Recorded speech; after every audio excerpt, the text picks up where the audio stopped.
Y vamos a cambiar de tema y vamos a pasar de ese fuego feroz que veíamos en imágenes a lo que hemos visto en el hemisferio norte, el frío. En Estados Unidos se ha vivido una verdadera ola polar con temperaturas que caen hasta los 45 grados, pero bajo cero.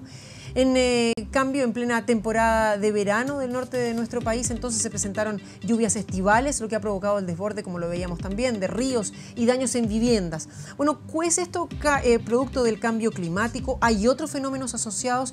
Es lo que queremos analizar a esta hora junto al director de Extensión del Centro de Cambio Global de la Universidad Católica. Hablamos de Eduardo Bustos, que nos acompaña ya en el estudio. Eduardo, muchas gracias. Buenos días. Gracias a ustedes por la invitación. A ver, veíamos estas imágenes que son realmente impactantes cuando hablamos de más de 40 grados de calor en nuestro país y al mismo tiempo, en forma paralela, menos 45 hasta menos 50 en Estados Unidos. ¿De qué se trata? Porque efectivamente es el cambio climático lo que nos lleva a tener estos extremos. El cambio climático hay que entender que es un proceso, es un proceso de cambio en las condiciones medias del clima a nivel global. Y ese cambio, principalmente dado por este aumento de los gases de efecto invernadero, aumento en temperatura global, se expresa de distintas formas en distintos lugares del planeta. Efectivamente, en el hemisferio norte, que están ahora en el pic del invierno, esto se está expresando a través de un fenómeno que es bien particular, que es el debilitamiento del vórtex polar, que es como una zona de aire muy frío que normalmente está bien concentrada en la zona del Ártico, que ahora ha perdido fuerza, se ha desestabilizado y ha generado que este aire polar avance hacia el sur, hacia las zonas continentales de Estados Unidos.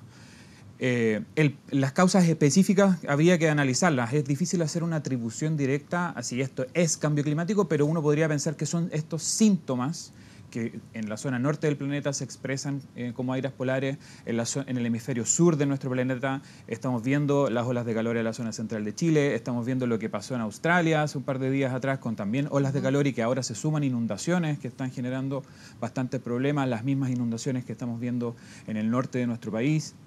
Entonces el cambio climático al final es un proceso que es bien complejo, pero que se expresa de distintas maneras.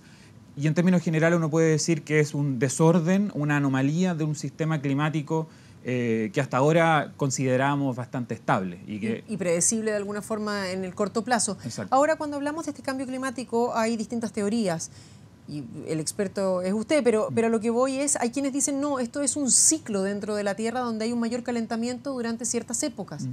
Hay otros que dicen esto es producto del mal uso que hemos tenido de nuestro planeta. Sí, no, yo creo que hay que ser muy, muy enfático.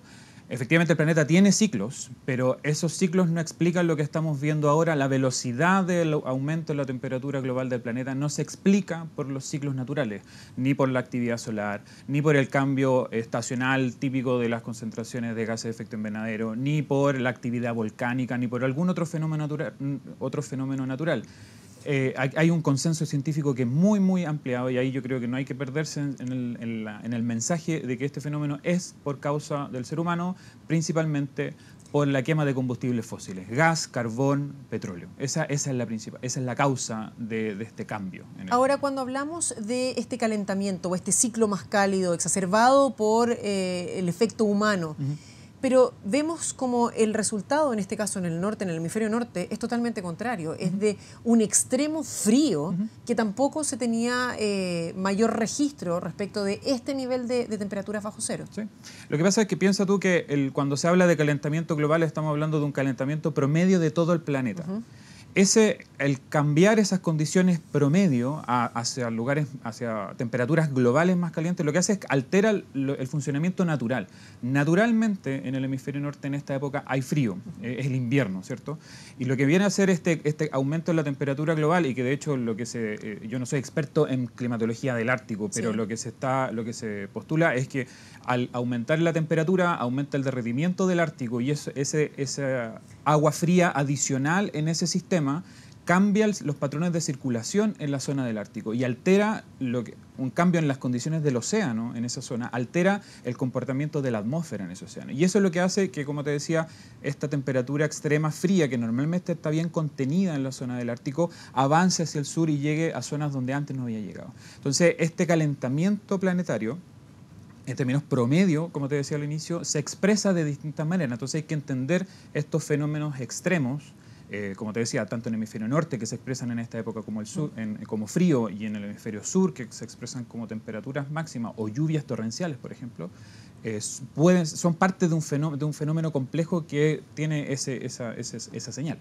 Que claro, esta idea de que es este anillo, este vórtex polar, este anillo que en definitiva va bajando, pareciera como si estuviera derritiendo en las gráficas. Exacto. Y llega entonces a otras zonas. Claro, y también, sumado, perdona, a esa misma imagen, hay que ver que también lenguas de aire caliente también entran a la zona del Ártico. O sea, no es que se, entre comillas, derrame homogéneamente, sino que hay zonas continentales como en Rusia o en Estados Unidos donde baja esta lengua de aire frío, pero en la zona entre Groenlandia y Europa, por ejemplo, uno puede ver que hay una lengua de aire más cálido que entra bien dentro del círculo polar. Entonces, ¿y el que hace este derretimiento entonces del Ártico que lleva a tener el agua? Es un fenómeno bien complejo, pero hay que entender eso, que estos fenómenos a escala planetaria tienen distintas expresiones. Nunca es blanco-negro, siempre es un conjunto de fenómenos que empiezan a ocurrir de manera conjunta. Ahora, ¿esto se podría producir en el Polo Sur, ya que esto ocurre en el Ártico, en el norte, y este vórtex polar de alguna forma afecta a zonas del norte de Estados Unidos, del noreste? ¿Pasaría lo mismo del sur hacia arriba? O sea, que nos podría llegar al sur de nuestro país. Lo desconozco. Como te digo, no soy experto en estas dinámicas. Pero lo que uno puede adelantar es que, por ejemplo, el sistema antártico es un poco más estable que el Ártico. Hay que recordar que el Ártico es solo hielo, que cambia su extensión dependiendo de la temperatura.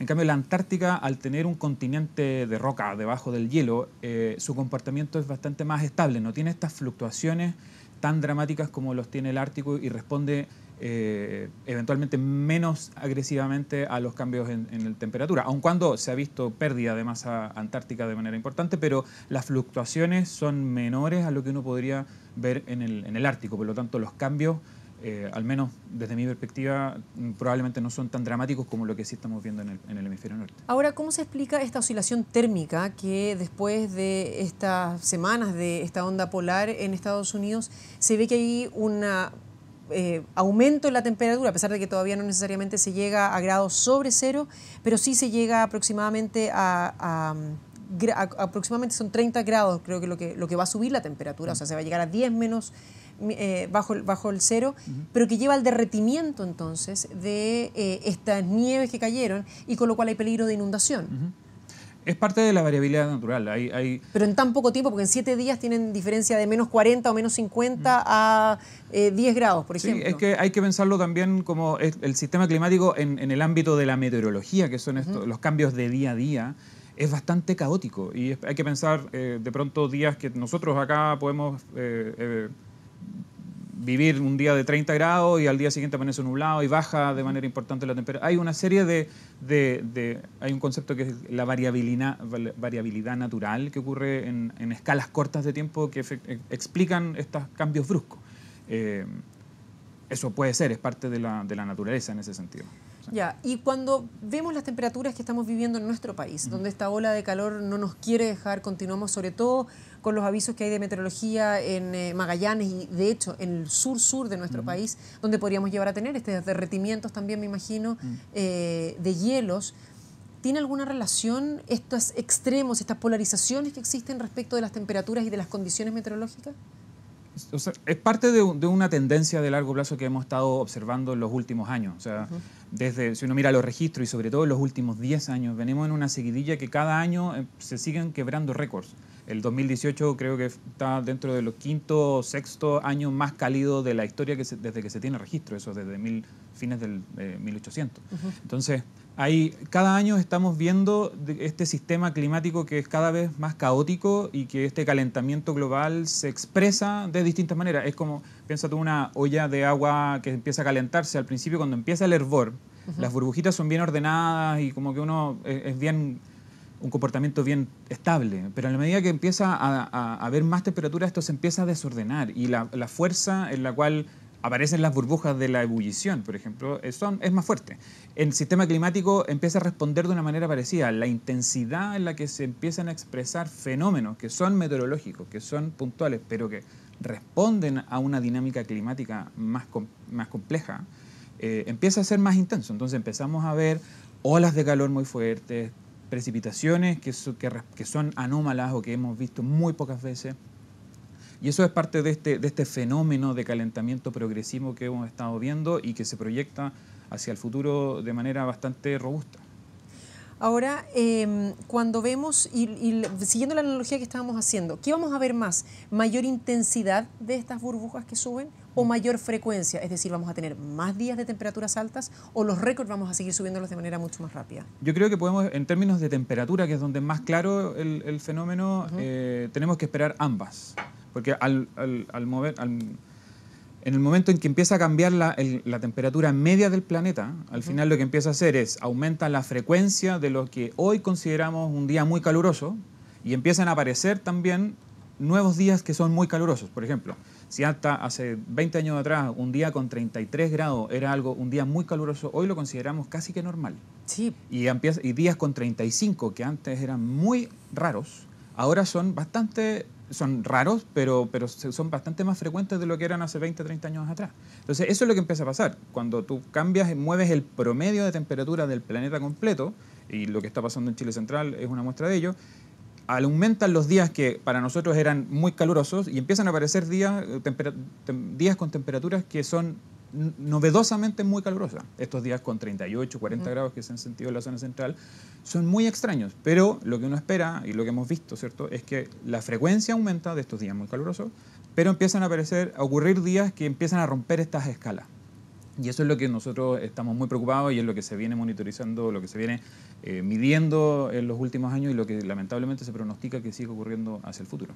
Y ahora cuando hablamos de lo que ocurre en el norte de nuestro país, estas crecidas inusuales del caudal de los ríos, en el caso, por ejemplo, del río Loa, del río Hacha, cuando hablamos, y sobre todo para aquellas personas que no están familiarizadas con la zona, que a una cierta hora empieza una crecida que es muy repentina. ¿Esto obedece a qué? ¿A una saturación del suelo? ¿A también derretimiento, deslaves? ¿Por qué se producen estas crecidas tan rápidas? Porque siempre podría pensar, sí, viene el caudal y poco a poco va creciendo, como lo conocemos más en la zona central. Sí. Es que claro, en la zona norte estas crecidas responden a lluvias muy intensas, lluvias que tienen normalmente su origen en la zona del altiplano, en la zona más tropical, y son masas de aire húmedo que llegan desde el área más tropical y el altiplano. Y que son lluvias muy fuertes y que por lo tanto el caudal, los ríos responden a ese pulso de precipitación muy intensa y que es agua líquida que cae, se acumula y escurre a través de los ríos. En la zona central y sur de Chile nosotros en general estamos acostumbrados a que nuestras lluvias son en invierno, el agua queda acumulada en la cordillera en forma de nieve o hielo, y en la época de primavera-verano se derrite y por lo tanto es un caudal que aumenta progresivamente con las temperaturas y no responde directamente a las precipitaciones. En la zona norte, por eso es tan peligroso estos fenómenos, porque son ríos, son sistemas que responden de manera directa a los pulsos de precipitación. Entonces, en la medida que tú tienes precipitaciones muy intensas en un corto periodo de tiempo, como son las que se asocian a este fenómeno del invierno boliviano, son las lluvias estivales del altiplano, son pulsos muy rápidos, precipitaciones de origen convectivo que son muy intensas en un corto periodo de tiempo y generan un volumen de agua muy importante que escurre rápidamente por los cauces. Entonces generan fluctuaciones muy importantes. Eduardo, y muy cortito, ¿qué se espera? Hasta el martes sabemos que las temperaturas siguen muy altas, esta ola de calor que permanece. ¿Deberíamos tener más durante febrero? Es difícil pronosticarlo, yo lo siento, no soy meteorólogo. Ahí los amigos de la Dirección Meteorológica de Chile seguro tienen mejor información al respecto, pero dado que estamos en la mitad de la temporada, más o menos, nos queda todavía todo febrero, marzo, no es poco probable que este tipo de fenómenos siga ocurriendo. Eduardo Busto, muchísimas gracias por haber venido a conversar con nosotros. Muchas gracias por las explicaciones. Gracias a ustedes por la invitación. Buen día. Buen día.